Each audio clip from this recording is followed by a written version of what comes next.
با عرض درود به شما بینندگان عزیز، با یه زنگ سلامت دیگه در خدمتتون هستم. امیدوارم همیشه شاد و تندرست باشید. خب همینجوری که همه مستحضر هستید، داریم به روزهای انقلاب ژینا نزدیک میشیم و در این میان و در این مدت صدها خانواده و هموطن عزیز در طی یک سال علاوه بر این که از درد و غم از دست دادن عزیزانشون درگیر بودن و این همه ناراحتی کشیدن، از اون طرف هم شاهد فشارهای خیلی زیادی از طرف این حکومت به این عزیزان بودیم و اگه به طور کلی به این یک سال بخوایم نگاه بکنیم، هرچند نمیتونیم اندازه درد و غم این عزیزان رو لمس بکنیم، ولی باز میتونیم تصور بکنیم که این عزیزان چقدر ناراحتی کشیدن. برای اینکه بتونیم این بحث امروز و این برنامه امروز رو در روزهای سالگرد انقلاب ژینا با شما بحث بکنیم و در میان بگذاریم و از اونجا که در برنامه اخیرمان جناب دکتر اللهیار کنگرلو در رابطه با مسائل ذهنی مطالب خیلی خوبی را بیان کردن و اینکه چجوری مدیریت ذهن و مغز روی همدیگه میتونه تأثیر بذاره، دوباره از ایشون دعوت کردیم تا در این برنامه هم به یه سری از مسائل روحی روانی مردم عزیزمان، مخصوصا جوانان و مخصوصا خانواده هایی که عزیزانشون از دست دادن، بتونیم نکاتی را بررسی بکنیم و توصیه های کارشناس محترم برنامه را با شما عزیزان در میان بگذاریم. جناب دکتر کنگرلو، خیلی خوش اومدین به برنامه. خیلی متشکرم از اینی که منو دوباره دعوت کردین و خیلی خوشحال میشم که با بینندگان خوب شما در ایران به طور مستقیم گفتگو کنم. سالگرد قتل مهسا یک واقعه تاریخی که در آینده ما بسیار بسیار بزرگداشت خواهد داشت و ملت ما هم قصد اینو دارن، به نظر میرسه که این رو گرامی بدارن و در رابطه با رشته تخصصی ذهن من چه ارتباطی به این پدیده داره. واقعا رابطه بین ذهن و مغزه که با هفته پیش دربارش صحبت کردم و گفتم که مغز ما واقعا اون قسمتی از بدن ما هست که قابلیت وصل شدن به دنیای خارج از بدن ما رو داره. یعنی ما از دنیا نمونه برداری میکنیم برای اون نمونه هایی که به وسیله چشممون، به وسیله گوشمون، به وسیله حواس دیگه‌مون و این نمونه هایی که برمیداریم رو بعد مغز ما اینا معنی سازی میکنه. این معنی که از اتفاقات طبیعت ما در ذهنمون میسازیم هست که در رابطه با قتل مهسا بسیار مهم میشه. یعنی موقعی که یک گروهی از مردم بر سر یک واقعه تاریخی، یه واقعی که مشاهده کردن همه، به سر توافق میرسن در موردش، یک روایت رو به همدیگه میگن، این همسانی و همپوشانی روایت ها یک گروهی از مردم رو تبدیل به ملت میکنه، تبدیل به یک گروهی میکنه که اهداف مشابه دارن، تعبیرهای مشابه، معنی سازی های مشابه از وقایع یکسانی که برای انسان ها اتفاق میفته. این اون قسمتی از ملت سازی و قسمتی از واقعا ارزش های اخلاقی جامعه هست که ببینید این مسئله ما، مغز و ذهن و اخلاقیت و معنا، اینا تمام قابلیت های ذهن ما هست که ما میتونیم در ادامه برنامه بیشتر بهش بپردازیم، بیشتر بازش بکنیم و در رابطه با سالگرد قتل مهسا بیشتر به جزئیاتش بپردازیم. خب همونجوری که شما اشاره کردین، ببینید وقتی در طی یک سال یک سری افراد علاوه بر این که با غم و اندوه از دست دادن عزیزانشون سر و کار داشتن، از اون ور عدم در واقع دادرسی و یا عدم دستیابی به جای برای دادخواهی خون این عزیزان، یک سری خشم و در واقع ناراحتی را در این عزیزان دوچندان کرده. این شرایط روحی روانی مردم ما در این روزهای سالگرد انقلاب ژینا شما چجوری میبینید از نظر مثلا روانشناسی یا تأثیرات ذهن روی مغز و مغز روی ذهن؟ ببینید موقعی که خیلی کسا دارن میمیرن، در همین الان لحظه‌ای که ما داریم صحبت میکنیم خیلی کسا قبل از امروز مردن، خیلی کسا بعد از امروز خواهند مرد چطور میشه که ناگهان مرگ یک انسان برای یک گروه عظیمی از یک کشور مهم میشه؟ یک کشور یا حتی در سطح جهانی قتل حکومتی مهسا انعکاس داشت، بازتاب داشت. چطور میشه که همچین اتفاقی میفته؟ یک اتفاقاتی قبل از اون مرگ باید بیفته که اون مرگ در حاشیه و در متن اون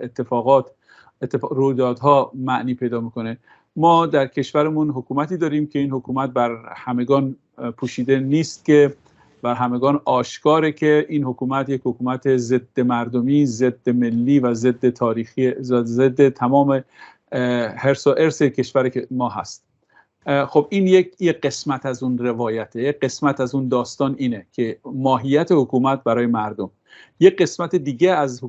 از این داستان، به بخش دیگه از این روایت، رفتاریه که مردم جلوی چشمشون دیدن حکومت با کسانی که فقط میان بیرون، که مثلا معلمانی که از حقوق کم، از مزایای کم، از مشکلات زندگی شکایت میکنن و اعتراض میکنن، مردم به چشم دیدن که با اینا چه رفتاری میشه،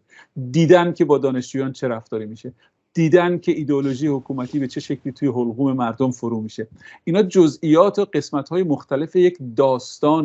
داستان بسیار پرقدرتی.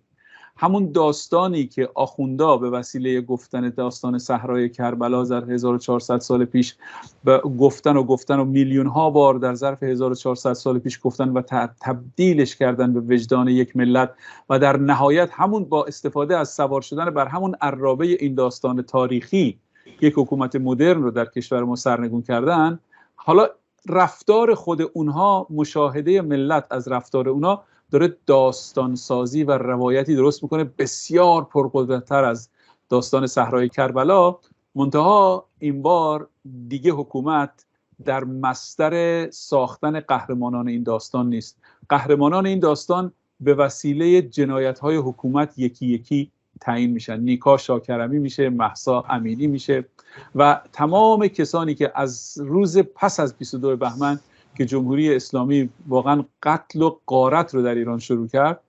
اون افسران بسیار دلیر و واقعا سینه سپرهایی که در مقابل جوخه‌های اعدام جمهوری اسلامی ایستادن، تمام اینا تبدیل به قهرمانان ملی شدن و این قهرمانان ملی، روایت زندگی این قهرمانان ملی به تدریج تبدیل به یک کتاب قطوری شده که دیگه جمهوری اسلامی قابلیت کنترل اثری که میتونه این داستان‌ها روی اجماع، همگرایی مردم، اومدن به خیابون‌ها، بزرگداشت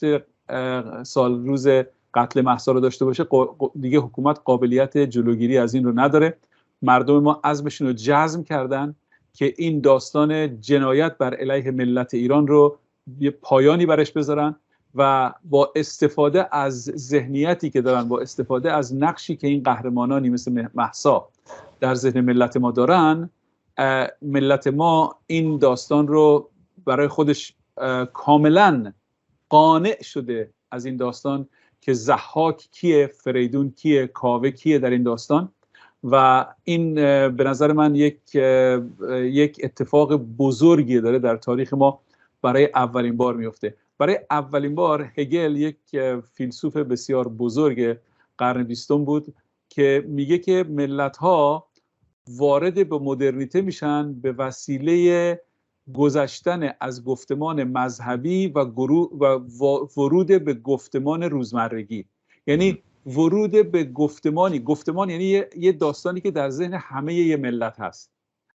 من و شما موقعی داریم صحبت میکنیم، این گفتگو ممکنه گفتمان نباشه، ولی اگه حرفی که ما داریم میزنیم در میان تمام مردم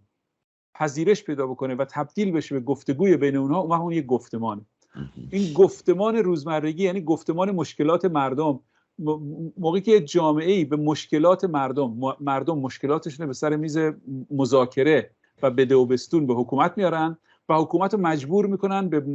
مسائل مردم بپردازه، به جای اینکه 100 میلیون دلار فقط در استان ملایر برای راهپیمایان 40 خرج بکنه، این 100 میلیون رو باید خرج بکنیم که واکسن کرونا ما تو ایران درست بکنیم، واکسنی که بتونه به درد مردم بخوره. این گفتمان روزمرگی، گفتمان زندگی روزمره مردم. یعنی جامعه ما ایران امروز وارد مدرنیته شده. چرا؟ برای اینکه هر دو شرطی که هگل میگه رو ما داریم. هم از گفتمان مذهب محور گذشتیم، هم وارد گفتمان زندگی مردم و امور زندگی مردم شدیم. البته حکومت هنوز امتناع می‌ورزه وارد گفتمان روزمرگی مردم بشه. موقعی که مردم مطالباتشون رو به سر میز مذاکره میارن، اونها با یگان ویژه به جان مردم میافتن، به جان تظاهر کنندگان، به جان کسانی که میان توی خیابون فریاد میزنن نون نداریم بخوریم، گرسنه ایم، تشنه ایم. حکومت فعلا سر باز میتابه از ورود به این گفتمان، ولی ما داریم میبینیم که مردم به چه شکل پرقدرتی این گفتمان رو و مطالباتشون رو ادامه میدن و در نهایت حکومت رو مجبور به کرنش میکنن. خب جناب دکتر، دقیقاً در همین مورد و این تفکرات و فعالیت هایی که مردم انجام میدن، مخصوصا جوانان، شاهدیم که یک سری از مردم ما هم متاسفانه به خاطر مسائل فقر، نمیدونم افسردگی، استرس و دنبال لقمه نون گشتن و دهها مشکل دیگه هنوز نتونستن اون ذهن و اون خودباوری را مثل اون بقیه مردم در خودشون بپرورونن. از نظر روانشناسی و اون به نظر شما چجوری این افراد، چه شرایطی باعثی پیش بیاد که اونها هم به این سیل خروشان جوانان بپیوندند و این به سرانجام مثبتی برسه؟ گفتم که در ابتدا که موقعی که به قدرت روایت سازی، به قدرت داستانگویی، به قدرت افسانه قدرت بسیار بسیار زیادی داره. ملت ایران تاریخ پیشا اسلامشون تاریخ افسانه هایی هست که به ما رسیده. در این افسانه ها قهرمانان ما قهرمانان آری و برزن هستن، کوروش کبیر هست و و و و و و این افسانه ها قدرت نگه داشتن یک ملت رو زیر یک هویت داره و به همین خاطره که آخوندا به قدرت افسانه پی بردن و این افسانه های خودشون رو مکررن در نقاط مختلف، هر جایی که منبر میرن اینا رو تکرار میکنن، برای اینکه میدونن افسانه موقعی که به وسیله یک ملتی پذیرفته شد، بعد به وسیله استفاده از اعتباری که به وسیله داستان سرایی و داستان گویی اینا پیدا میکنن، میتونن ملت رو به دنبال خودشون بکشن و این کار در بهمن 57 کردن. حالا الان از مصدر افسانه سرایی بیرون اومدن. ملت ما به این پی برده که اگر به چشم و گوش و عقل خودش اعتماد بکنه، مخصوصا که جمهوری اسلامی برای ما تصاویر بسیار زیادی رو هر روز داره توی خیابون و توی گفتارهای رهبران حکومت و از داستانهایی که از زندانها میاد بیرون و نوعی که با زنهای ما توی خیابونها رفتار میکنن و نوعی که به اونا اجازه نمیدن توی ورزشگاه‌ها برن و اینا داره میشه جزئیات این داستان که این داستان به وسیله همه ملت پذیرفته شده است. موقعی که ملتی یک حقیقتی رو به یک حقیقت، این بار ملت به جایی که افسانه سرایی بشینن در مساجد گوش کنن، به حقایقی که از طریق هموطنان خودشون، مثلا اتفاقاتی که در سیستان و بلوچستان میفته، مولانا عبدالحمید مثلا، کشتاری که در اون مسجد سیستان، مسجد زاهدان کردن از کسانی که داشتن به سخنرانی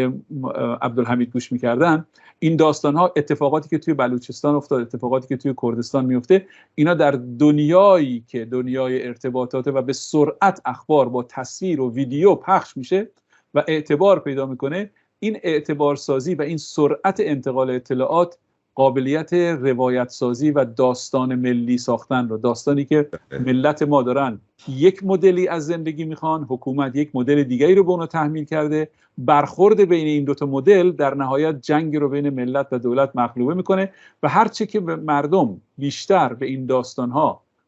یعنی داستان منافع ملی به تاراج رفته به دست حکومت در ابعاد مختلف، از فوتبال ما بگیریم تا هنر ما، تا سینمای ما، تا محیط زیست ما، تا خوش شدن دریاچه های ما، تا ظلم به دانشجویان ما. من برنامه رو از یکی از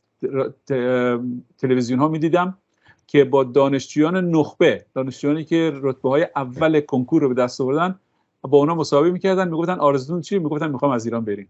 واقعا فاجعه است، واقعا فاجعه است. متاسفانه یکی از این رشته هایی که اکثر نخبه ها دارن از کشور خارج میشن، کادر درمان هست، هزاران دکتر، پرستار، فیزیوتراپیست، دندانپزشک. کادر درمان دوچندان رنج میبره. آیا به نظر شما راهکاری هست که کادر درمان یه مقدار بتونه علاوه بر اینکه جلوگیری بشه از این فرار مغزها، یک انرژی بگیره، بتونه یه جورایی بیشتر به کمک مجروحین و آسیب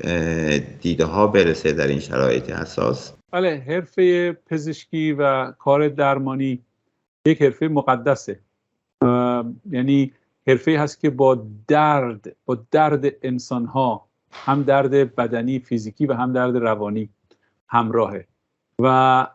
اون جنبه انسانی کار پزشکی ایجاب میکنه که کسانی که وارد این حرفه میشن باید از خودشون پرسش رو بکنن که آیا من به خاطر تسکین آلام و دردهای مردم و اینی که در خودم این قابلیت رو ایجاد بکنم وارد این حرفه میشم، یا به دلایل دیگه‌ای وارد این حرفه میشم. اگر دلایل دیگری دارن باید در مورد ورود به اون حرفه واقعا تجدید نظر بکنن، برای اینکه این حرفه احتیاج داره به کسانی که فداکاری بکنن، از خودگذشتگی بکنن. و یکی از این فداکاری ها این هست که اگر خارج از ایران براتون امکانی وجود داره، بهتر وجود داره، به خاطر مقدس بودن، به خاطر این بعد مقدس بودن حرفه پزشکی نباید ایران رو ترک بکنین و باید ایران بمونین و خدمات پزشکی برای کشور ما بسیار مهمه. یکی از معیارهای کشور مدرن وجود خدمات درمانی رایگان و ارزان و فراوان و در دسترس هست. حرفه پزشکی میتونه کشور ما رو در سطحی نگه داره که اون جنبه مدرن کشور ما به قدری غالب بشه که حاکمان مرتجع در نهایت در حداقل قرار بگیرن و ما بتونیم که مردم مدرنیته خواه کشور به قدری صداشون بلند بشه، به قدری ابزار دستشون قوی بشه که این جنگی که بین حکومت و ملت وجود داره رو ببرن و واقعا برای ملت ما اون جامعه ای رو که لیاقتش رو دارن رو در نهایت به ارمغان بیارن. در این دورانی که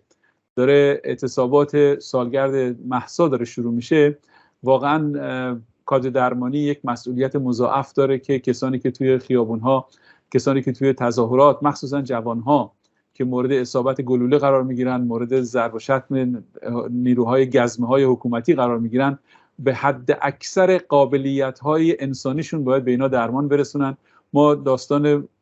اون خانم دکتر رو در گیلان شنیدیم که به خاطر اینی که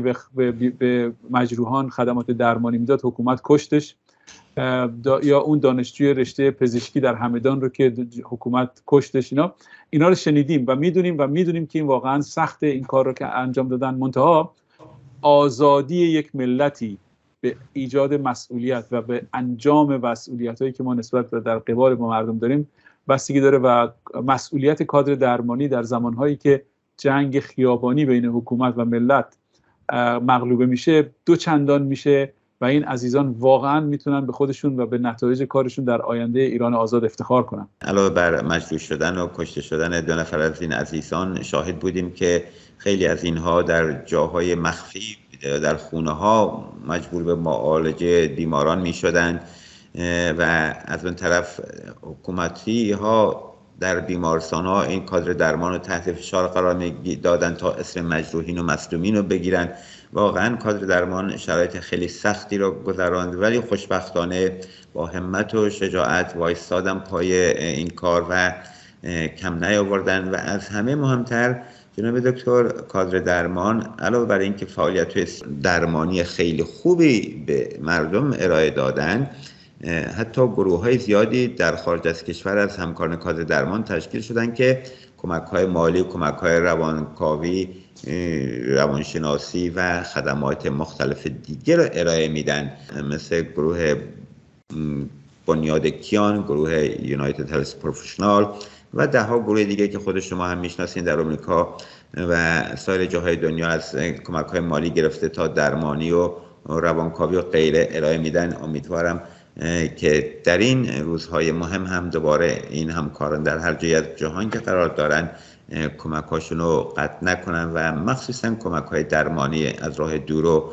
میشه به خوبی مدیریت کرد. آیا در این مورد هم نکته شما دارین جناب دکتر که کمک کننده باشه برای مردم ما؟ بله، مردم نیاز دارن بدونن که ایرانیان و هموطنانشون خارج از کشور در فکر اونها هستن. نه تنها در فکر اونها هستن، در عمل و در اقدام مشخص پشتیبانی میکنن از مبارزاتشون، همزمان با قتل حکومتی مهسا و آمدن رئیسی به سازمان ملل، تظاهرات بسیار بزرگی، بزرگتر از سال پیش برنامه ریزی شده به وسیله کسانی که هم تو نیویورک زندگی میکنن و هم از سرتاسر نه فقط امریکا بلکه دنیا به نیویورک خواهند اومد تا صدای ملت ایران رو به گوش جهانیان برسونن. ملت بدونن که پزشکانشون، هموطنان پزشکشون، هموطنان مرفهشون، هموطنان حقوقدانشون، هموطنان دانشمندشون، مهندسشون در خارج از کشور از هر نوع تخصصی که دارن برای کمک به اونا خودداری نخواهند کرد. این شادی و نشاطی که در میون ایرانیان خارج از کشور در یک سال پس از مرگ مهسا ایجاد شده واقعا بی سابقه است و تاریخ ساز و یک اجماعی، یک شور و هیجانی در دل ایرانیان ایجاد کرده که 100,000 در شهرهای مختلف از استرالیا گرفته تا کانادا و از اروپا گرفته تا امریکا به خیابون‌ها میان. در دورافتاده‌ترین شهرهای دنیا ایرانی‌ها تظاهرات برگزار کردن، صدای ملت ایران رو به گوش جهانیان رسوندن و اینو بدونین که در یک ایران آزاد دیگه ایرانی خارج از کشور و ایرانی داخل کشور تفاوتی نخواهد داشت و ما در فردای پس از مرگ جمهوری اسلامی تبدیل به یک کشور میشیم، کشوری که تمام امکاناتش رو در اختیار همه افراد اون کشور قرار خواهد داد و آینده درخشانی در انتظار شما هست. با این نیرو، این تفکر و این امید باید به زانوهای شما انرژی بده که در سالگرد قتل مهسا به خیابان برید و حقتون رو از حلقوم جمهوری اسلامی بیرون بکشید. دقیقاً همینطور خواهد بود. امیدوارم که این انقلاب زن زندگی آزادی به جایی برسه که مردم ما همونجوری که به خوبی اشاره کردیم در خارج از کشور برای اولین بار بعد از سالها همه ما احساس غرور کردیم، احساس افتخار به ایرانی بودن رو داشتیم در همه جا و واقعا همه ایرانی‌ها برای اولین بار می‌دیدی که با افتخار میگن ما ایرانی هستیم، با افتخار در این اعتراضات شرکت می‌کردن. مردم فعلی ایران در یکی از بزرگترین چالش‌های تاریخ این چند هزار ساله ایران قرار دارن. امیدوارم که از این امتحان با موفقیت بیرون بیان و کادر درمانم مستثنا نیست. ممنون از نکاتی که بیان کردین. اگه نکته‌ای در آخر برنامه داریم بفرمایید تا با بینندگان خداحافظی کنیم. ولی این مسئله که شما پیش کشیدین خیلی مهمه که ما در بحرانی ترین برهه از تاریخ کشورمون هستیم. در اون مرحله هستیم که 1400 سال پیش نبودیم. در 1400 سال گذشته کشور ما به وسیله یک نیروی خارجی به نام شیعه درباری دزدیده شده از ما، ذهن‌های ما دزدیده شد و در نهایت هم در بهمن 57 کشور ما دزدیده شد. ما در شرف پس گرفتن ذهن‌ها و قلب‌ها و روح‌ها و جان‌های خودمون و پس گرفتن کشورمون به طور همزمان هستیم. به همین خاطری که ملت ما صلاحیت اینو داره که کاری بکنه که هیچ ملتی نتونسته بکنه، یعنی 2 تا انقلاب به طور همزمان. هم اسلام رو اصلاح خواهیم کرد، تبدیلش می‌کنیم به یک دین خصوصی که فقط در درون چارچوب خونه‌ها وجود داشته باشه برای کسانی که میخوان ادامه بدن اعتقادشون رو بهش، و دوم اینی که مدرنیته به یک کشور اسلامی آوردن که هر دوش در ید صلاحیت ملت بزرگ ایران هست و دارن انجامش میدن و 90% کار انجام شده. فقط یک هول دیگه مونده تا این جمهوری اسلامی به قعر واقعا تاریک دره تاریخ افتاده. با سپاس از شما و با آرزوی پیروزی در انقلاب زن زندگی آزادی با اتفاق دکتر اللهیار کنگرلو با شما بینندگان عزیز خداحافظی میکنیم تا برنامه بعد و هفته بعد. شاد و تندرست باشید با امید پیروزی و آزادی ایران عزیزمان. خدا نگهدار. روزگار به شما خوش.